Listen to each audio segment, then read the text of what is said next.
ஆண்டவராகிய இயேசு கிறிஸ்துவின் நாமத்தில் உங்கள் அனைவருக்கும் என் அன்பின் வாழ்த்துக்கள்.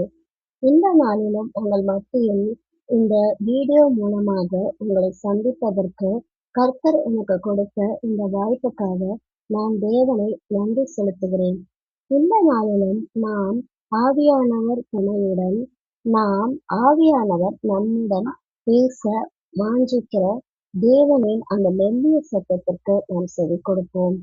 கடந்த வீடியோவிலும் வெளிப்படுத்துதல் சுவிசேஷம் 3வது அதிகாரம் வசனம் 8 இதோ திறந்த வாசலை உனக்கு முன்பாக வைத்திருக்கிறேன், அதை ஒருவனும் பூட்ட மாட்டான் என்ற தலைப்பில் சில வசனங்களை நாம் தியானித்தோம். இப்பொழுதும் அந்த செய்தியின் தொடர்ச்சி இப்போது நாம் பார்க்கலாம். சரி, வசனம் சொல்லுகிறது தேவனிடம் கேட்க சொல்லி. ஆனால் ஏன் என் ஜெபத்திற்கு பதில் கிடைக்கவில்லை?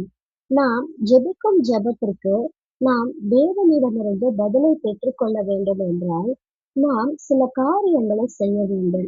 உதாரணத்திற்கு, நாம் வேலைக்கு புதிதாக ஒரு அலுவலகத்தில் சேருவதற்கு முன்பாக நம்மை இன்டர்வியூ எடுப்பார்கள்.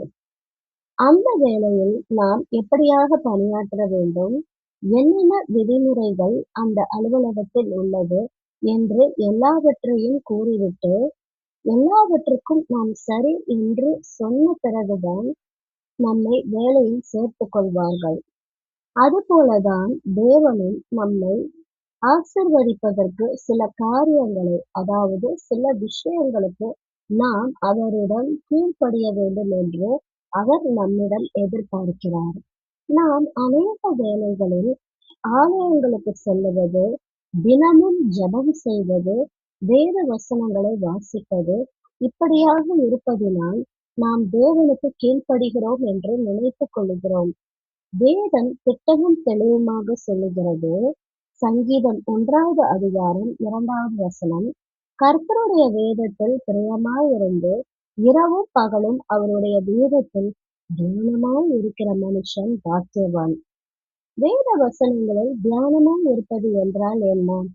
நான் வேத வசனங்களை ஒவ்வொரு நாளும் வசனங்களை ஏதோ கடமைக்கென்று ஏனோதானோ என்று வாசிக்காமல் ஆவியானவர் என்னுடன் பேச போகிறார், நான் அவருடைய குரலை கேட்கப் போகிறேன் என்ற உணர்வோடு நான் வேதத்தை வாசிக்க வேண்டும். பல வருடங்களுக்கு முன்னதாக இங்கிலாந்து லெட்டர் போஸ்ட் கார்டு மூலமாக தான் செய்திகள் பரிமாறிக்கொள்வார்கள்.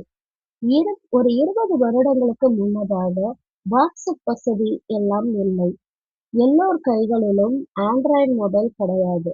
அந்த நாட்களிலும் தங்களுடைய உறவுகள், நண்பர்கள், நெருக்கமானவர்களிடம் செய்திகளை பரிமாறிக்கொள்வதற்கு கடிதம் தான் பயன்படுத்தப்பட்டது.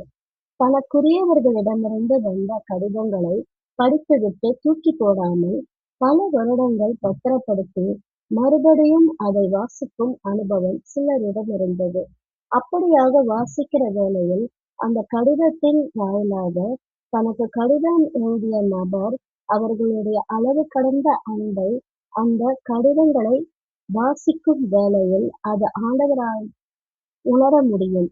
அப்படியாகத்தான் நாமும் வேத வசனங்களை ஒவ்வொரு நாளும் வாசிக்கும் வேளையில் அது ஆண்டவராகிய இயேசு கிறிஸ்துவிடமிருந்து நமக்கு எழுதப்பட்ட கடிதம் என்ற உணர்வோடு, ஆசையோடு நம்மிடம் ஆவியானவர் இந்த வேத வசனம் மூலமாக பேச போகிறார் என்ற தாகத்தோடு நாம் வேதத்தை வாசிக்க வேண்டும்.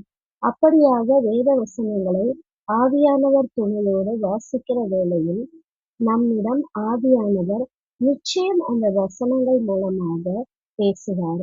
அப்படி அந்த நாளுக்குரிய வார்த்தைகள் மூலமாக ஆவியானவர் பேசுகிற வேளையில் நாம் அந்த வார்த்தைகளுக்கு ஒப்பு கொடுத்து நாம் வாழ வேண்டும்.